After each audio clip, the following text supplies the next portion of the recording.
From PvP to PvE, artifacts show that you're one of the best players in the game. In this video I'll show you how to easily get all artifacts on Valguero.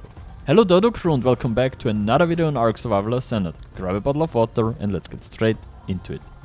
The first cave is Whitecliff Caverns and contains the artifact of the Skylord. The entrance to the cave can be found at 78.1 and 90.4. The biggest danger in this cave are the cave creatures with a high level, which you can also find in any other cave. It is best to bring cactus broth and bug repellent to protect yourself from most creatures. You can also tame light pets in this cave, which you can use to tame reapers. It is best to bring a small creature and scuba kits for this cave, as you will have to cross a small section of water during the course of the cave to get to the artifact.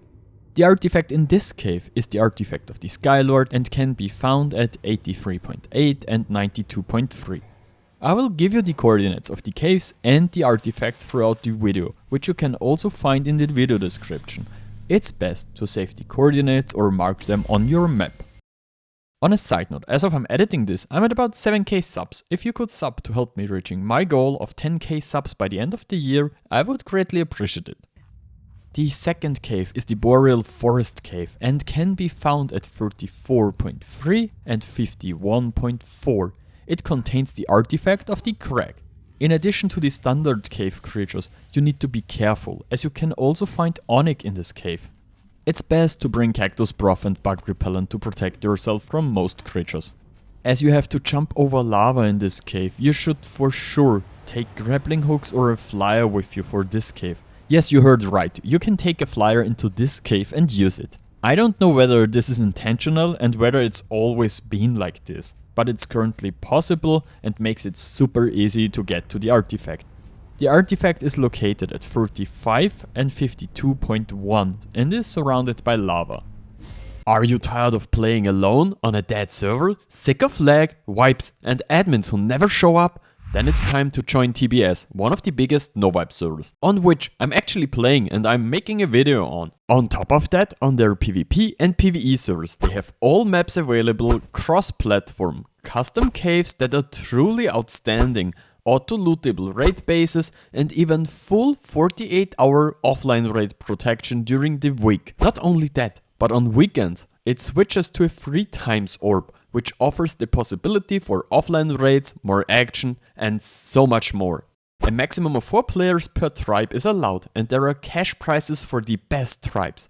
Your starter kits and a bunch of other things are designed to help new players get started on these servers. And if you don't feel like defending your base at 3 AM in the morning, there are a bunch of other things that make it possible for players with jobs or normal lives to play. On top of that, if PvP isn't your thing, why not join one of their PvE servers? Stop wasting time on empty servers. Come and play with a real community on TBS. Links are in the description. I'll see you on the cluster. The Lost Temple and the next 2 artifacts can be found at 46.8 and 87.3 and is inhabited by normal cave creatures such as scorpions and onyx.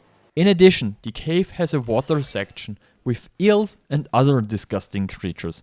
Be really careful in this cave, you will be knocked out by creatures faster than you can look and should therefore be well prepared.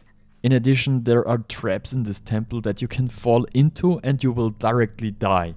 In addition to the pick, you need to remove rocks in some places and a scuba to get through the water part. It is recommended to take a good amount of grappling hooks and creatures like Pyromane and Deinonychus with you.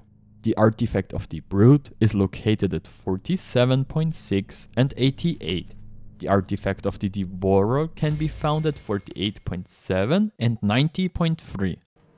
The next cave is the Snow Mountains cave, which contains the artifact of the Cunning and the artifact of the Destroyer, and the entrance can be found at 15.6 and 27.4. This cave is much more difficult than the previous ones, as you not only have to fight against the cold in this cave, but there are also creatures from the ice cave. These include polar bears, yetis, polovia and direwolves. All these creatures have up to level 300 on standard settings and can deal a lot of damage after polovia has stunned you. The good thing is that you have enough space in this cave to get into the cave with a big creature like a Rex, Spino or Ferricino. However, you will need cryopods to get through the entrance, as it's otherwise too narrow to walk in. It's also best to bring rare flowers or a Yuti, so that the Polovia come out of their holes and don't jump at you. Without good fur armor, you won't get through the cave and will freeze to death before you see the first enemies.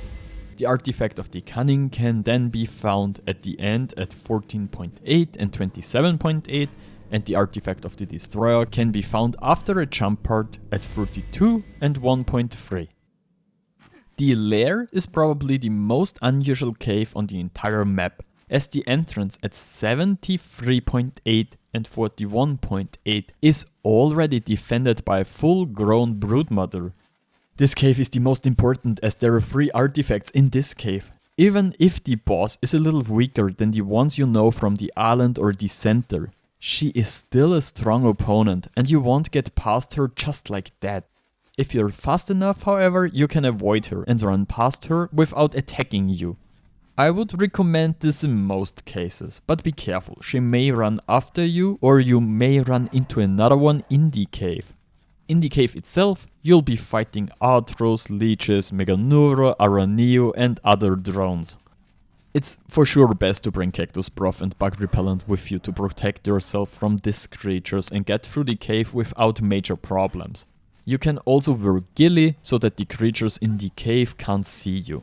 If you're brave enough, you can also take a Megatherium with you into the cave to farm chitin from all the spiders.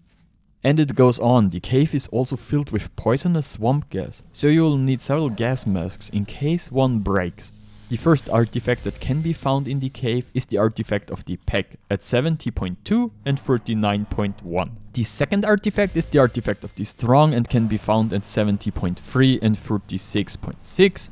And the last artifact is the artifact of the Immune, which can be found at 74.3 and 35.8. The next artifact can be found in the Rock Drake Scar in the Aberration cave. This cave is huge and has several entrances. These entrances are 37.9 and 57.8, 23.3 and 92.5. However, there's only one artifact in this cave, and that is the artifact of the Gatekeeper, which is located at 48 and 58.8. This cave basically contains all the biomes that you're also finding on Aberration. So, you will have to contend with most of the Aberration creatures in this cave. The most important creatures you will come across are in the red zone, and these are Reapers, Rock Drakes, Karkinos and Nameless. To get through this cave, you will for sure need a hazard suit to get through the radioactive zone and to go deeper into the Rock Drake Scar. The big advantage is that you can bring many creatures into this cave, and even with creatures like Meguanas, you can get very fast into the cave. But if you bring creatures that are not from Aberration into the cave, you also have to bring Mushroom Stew to prevent them from taking radiation damage. However, the coolest method is probably to get the Cosmos Umber and jump into the canyon with the hazard suit and then climb out again like Spider-Man. I hope you liked this video and I'm thrilled to read if this video has helped you. Hit the like button, leave a comment below for the algorithm and consider subbing to the channel. Alright, Frodo!